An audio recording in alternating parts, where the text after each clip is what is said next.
coming from, well, one of the scriptures, the main scripture will be Romans 5, verses 1 through 2.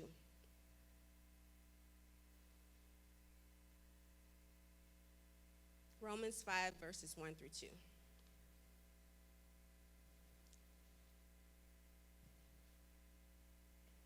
And it reads, "Therefore, since we have been justified through faith, we have peace with God through our Lord Jesus Christ, through whom we have gained access by faith into this grace in which we now stand, and we boast in the hope of the glory of God."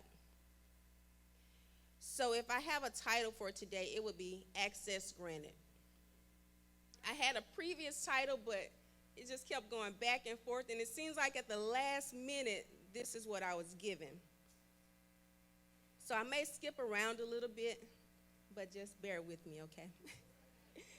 So I guess after coming back from spring break, we went to Miami and Orlando, and we had a time. So I had to come back. We had to come back, and I had to jump right into preparing for this and getting ready for school. But the thing is that the kids weren't there on Monday. So I was like, okay, so I got ready and ran to school and was getting my little rolling cart out and realized I didn't have my key to my classroom or to even get into the building. So I met one of the teachers in the parking lot and asked her, did she have her key to let me in? And she was like, I forgot my key too. I was like, well, I guess we're all still on spring break. And so I saw the assistant principal. I said, okay, I see her. I know she can let us in, but she disappeared. So some kind of way we got in the building, and then I was like, okay, that's good, but I still have to get in my room because all the doors were locked. So I asked the teacher in the hall, hey, can you let me in my classroom? And I was just going to keep it unlocked because the kids weren't there. And so she was like, I'm sorry, but I don't have a master key. I just have the key to my classroom. I was like, okay, let me go find the assistant principal. So I found her. I was like, I forgot my badge and my key, so can you let me in? And she was like, oh, yeah, sure. So she let me in, and I just kept the door unlocked for the rest of the day. So I know some of you know, like in 2020, I believe, the shooting in Uvalde.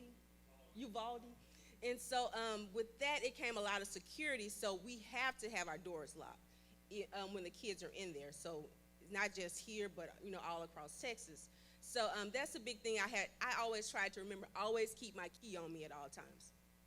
But just thinking about that, with this lesson, I was reminded that how important it is to have my particular key, because I used to teach third grade, so I just had the key to the building and I had the key to my room. But now with this position, I have a master key, so where I can get into all the classroom as needed. So with this lesson, we're going to be talking about how faith is a master key. There are many keys to the kingdom, but faith is our foundation. Without that key, so many other things and access won't be granted.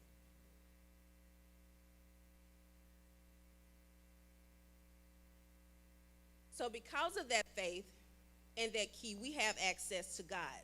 So in Hebrews 10:22-23, it says, let us draw near to God with a sincere heart and with the full assurance that faith brings, having our hearts sprinkled to cleanse us from a guilty conscience, and having our bodies washed with pure water. Let us hold unswervingly to the hope we profess, for he who promised is faithful. So that's just showing you an advantage of having faith in God and how that grants us access to him to draw near him. Because we know that without faith, it's impossible to please God.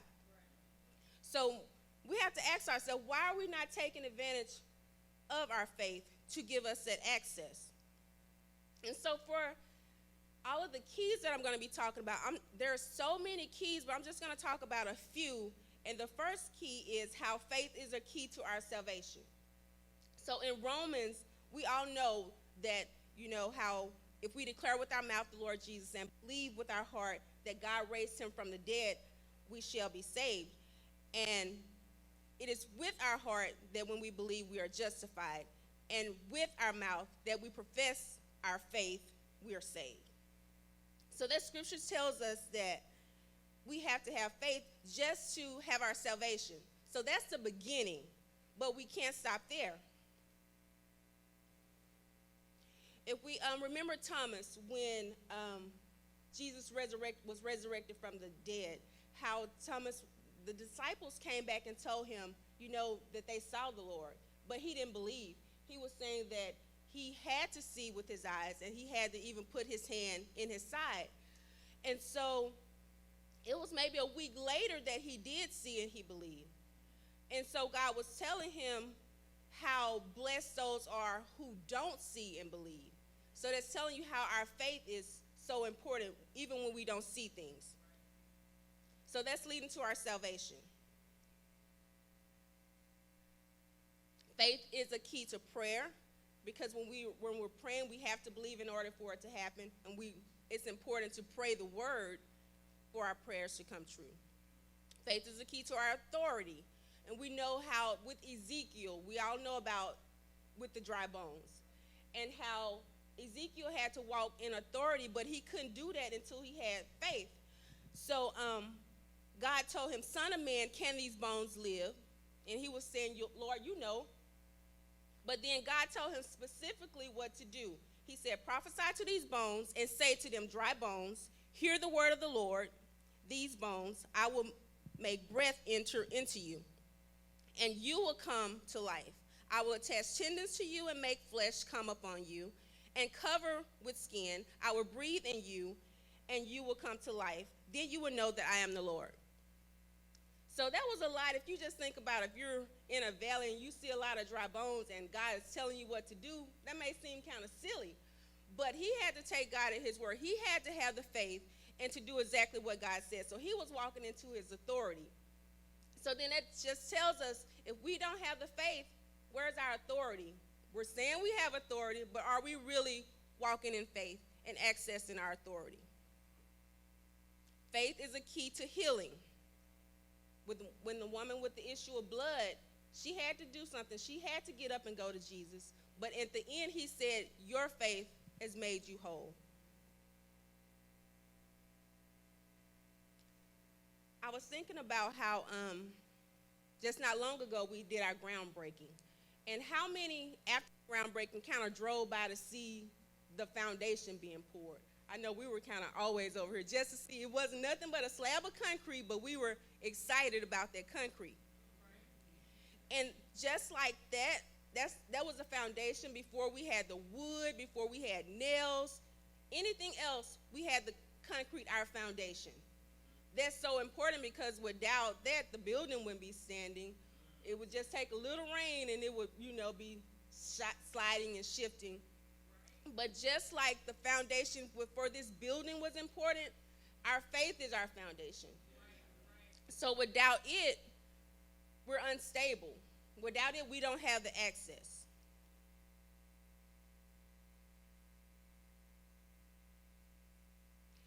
I was thinking about how, with us, sometimes we take trips that's far away. Sometimes we're just across town, and that's good for us. Let me tell y'all something. With ministry, vacation is needed. Whether it's a few days, whether it's a week, the burnout is real. So I'm thankful that we learned this early, well, maybe in the middle, because early on we couldn't afford it anyway. But like in the middle of ministry, we realized how important vacation is.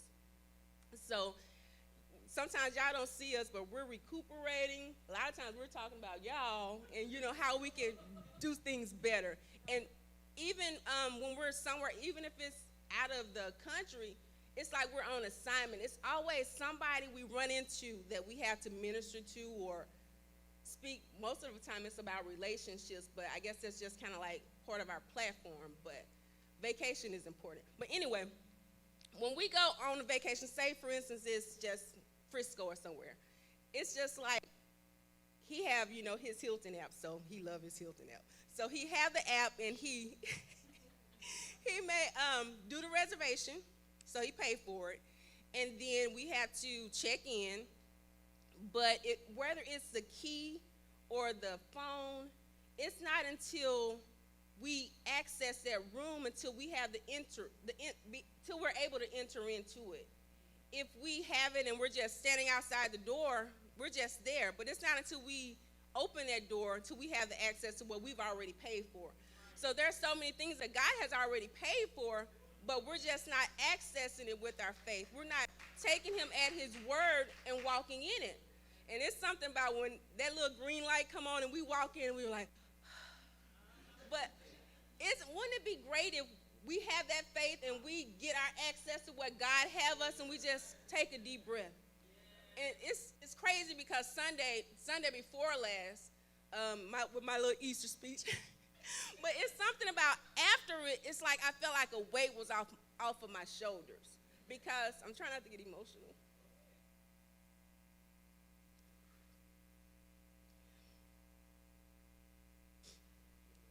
Because for so long, I knew what God wanted me to do. But I was accessing faith in some areas.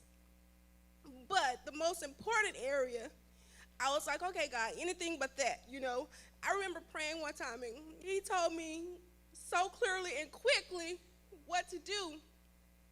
But I was like, no, I'm hearing things, anything but that. I'll still do, what I want to do.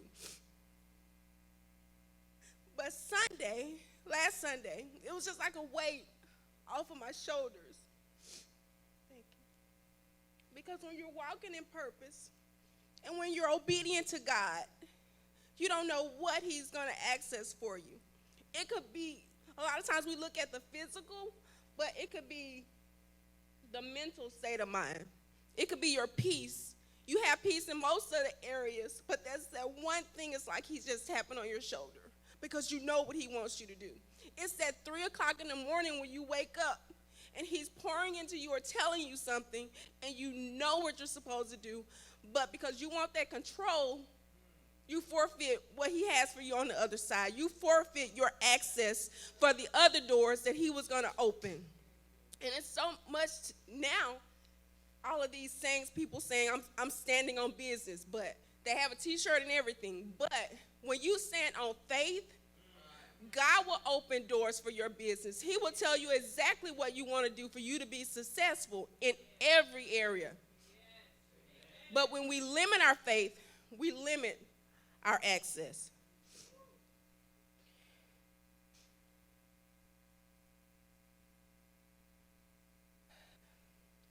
One of my favorite books is James. And we know that our pastor is preaching. He's been teaching. But it's up to us to do some things. It's time out for just going through the motion, our religious acts, going in circles. But first, let me read Romans 10. How should they call on him whom they've not believed? How should they believe in him whom they've not heard? How should they hear without a preacher? 17, so then faith cometh by hearing, and hearing by the word of God. So now if you move to James, it's talking about faith, and faith with no deeds, faith with no work. If Courtney and Nyla, come up here just real quick. If we have two people, they're here every Sunday, they're reading the word, they're posting the word, but then we have one, they're not just hearing the word, they're not just speaking the word, but she's putting some work into it. She's applying what she heard. She's telling God, I believe you. So if Nyla start walking just slowly, just start walking. Courtney, you stay there. You can start right there, Nyla. If, for instance, Courtney, she's able to say the word that she's been hearing, even debate it, but she's not working, she's not moving, it's dead. So there's a difference in the living faith and dead faith. So for living faith, there's different characteristics, things that, okay, you guys can be seated, thank you. When you have living faith, you should see some fruit, so you should be growing. You should be reproducing, so you should be pouring into others because they're watching you.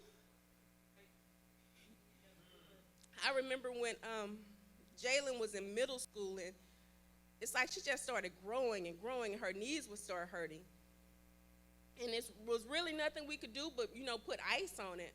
But that just shows us how when you're growing, there's going to be some change. It's going to be uncomfortable sometimes, but you just have to go through that process to get to wherever God has for you.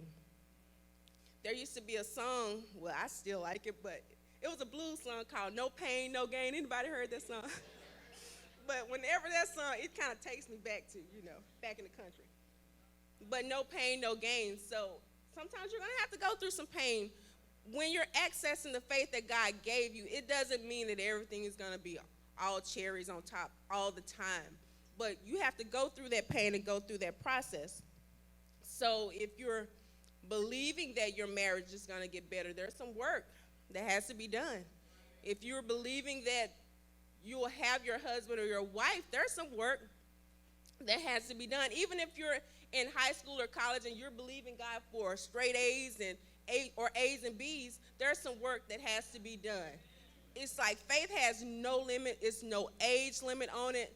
Everybody can access it. There's a measure of faith that we're all afforded and that we all have to use. And the Bible tells us how it's important to work while it's day. That's not if you're 40 plus. You may be 20, but if God only really have you on this earth for 40 years, it's halfway up. So while you're here, there's some work to be done. I know you remember the man that had a demon-possessed son, and he went to God pleading, and he said, Lord, I believe, but help my unbelief. So even when you're stepping out on faith, sometimes the devil will try to plant some seeds of unbelief. And that's when you have to renew your mind quickly.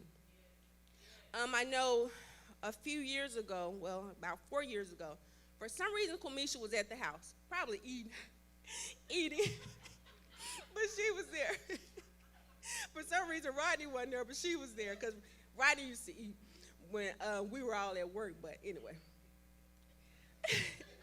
I'll tell her. Anyway, she was there, and for some reason, I don't know what we were talking about, and she was like, girl, you need to teach.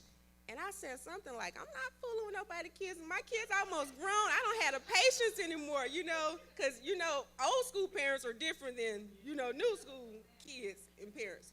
So it was something about, since she told me that, I would go to bed and wake up thinking about it. Go to bed thinking about it. At work thinking about it. I was like, okay, God, I know you don't want me to teach. I felt like 20 years before that, I really did want to teach. And I even went to daycare and was working at the daycare and everything. Jalen was maybe 4. So I was working at the daycare trying to prep my way up to teaching. I was there maybe 2 months, and I was like, Lord, I need you to help me get something in my field. And he answered me quickly, so I left. Didn't really think about teaching anymore because this is not for me. But it was I guess she planted a seed unknowingly because I was like, okay, God, I was trying to bargain then, y'all. Okay, God, I'm going to do my research, study for the test, knowing they said the test was hard anyway. I'm going to study for the test, and if I pass the test, I think I'm supposed to teach. So I ordered my little book on Amazon. Every day at 3 o'clock, I would wake up studying. Even though I bargained with him, I was really going to do my part, just in case that's what he really wanted me to do. Right. So every day at 3, I woke up, I worshiped, I studied, I took my notes, got ready for work. That was in November.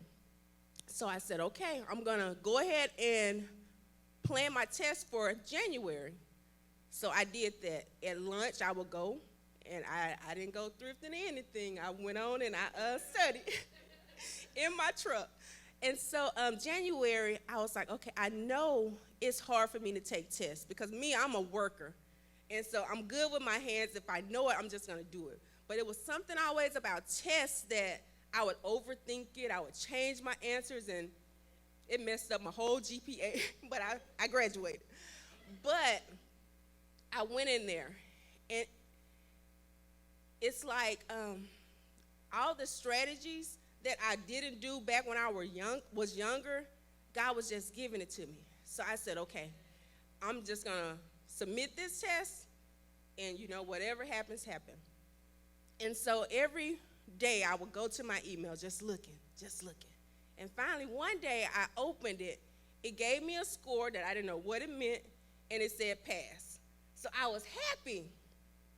But it was like something to me, I wasn't completely satisfied until I knew what that score meant. So it's like once I researched, I did pass, but it was just by a little bit.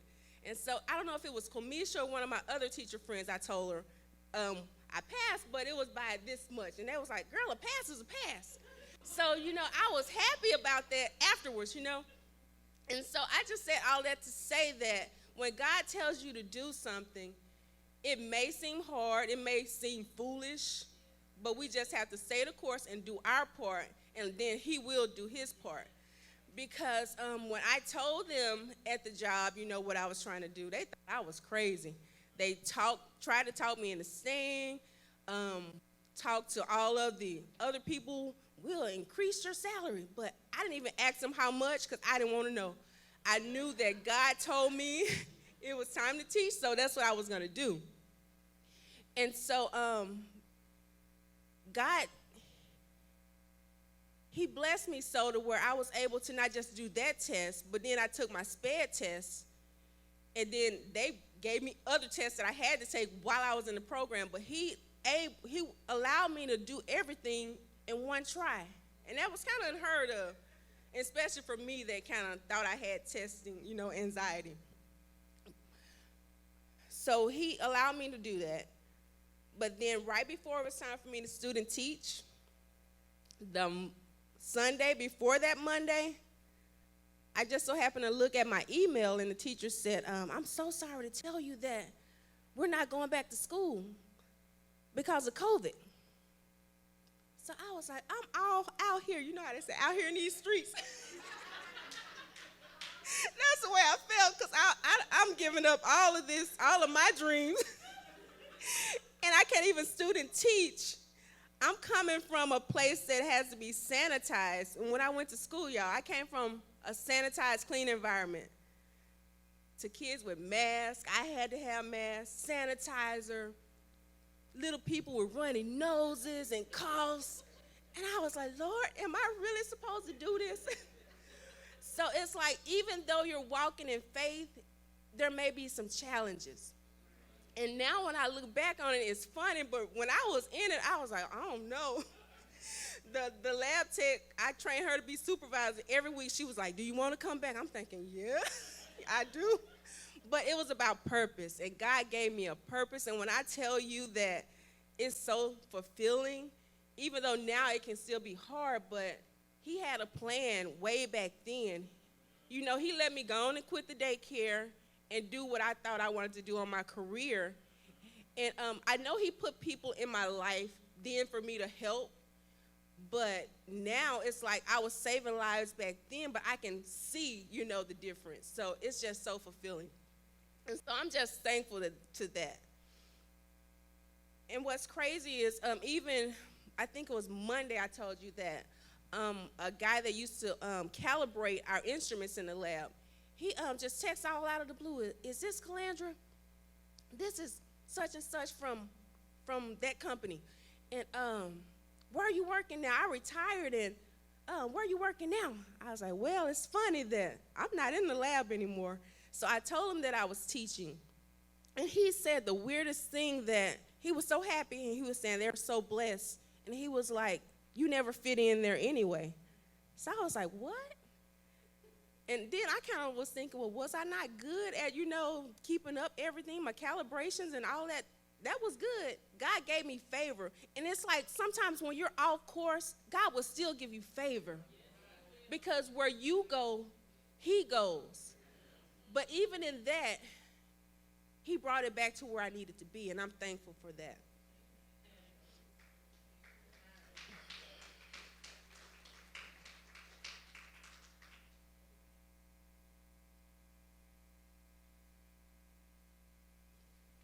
when we're standing on faith, every day will not be smooth sailing. There are a few things that we have to remember. We have to remember our purpose. We have to remember the promise. And we have to remain steadfast in our faith. In those challenging times, even when you're out there on your faith walk, when times do come and feel a little hard, those are not the times to isolate yourself or stop reading the word. Those are times to keep reminding yourself of what God said in the beginning. It's the time to stand on your faith, to use your keys. And when we go back and we were talking about the master key, how that key unlocked just not my classroom, but it unlocked other doors. But in my research, there's more than just a master key. There's a single door key, there's a master key, and then there's a grand key and great grand key. So it's like faith is the key to some of the other things that we talked about, but there's so much more that God has that we can access with other keys. And a lot of times we can't access the more. We're always saying we want more, but if we haven't accessed the minimum, we're not going to get access to the more. There's so many mysteries that God has in his kingdom, but we're not ready for. And God, this is the time for us to stand up on faith, to grow up. We've been here so many years. We've been getting so much good word. I wish when I was younger that I had the word that we're getting now. We're equipped with what we need. We have the word, and God has already placed everything we need within us. But it's up to us to dig a little deeper, to use what we have to access what God has for us.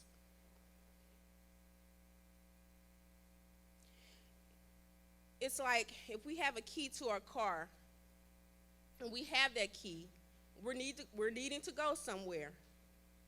But it's not until we use the key. Some people, do we still have the key where you stick in the ignition? I don't know. We do? Okay, we do. So we can, sorry.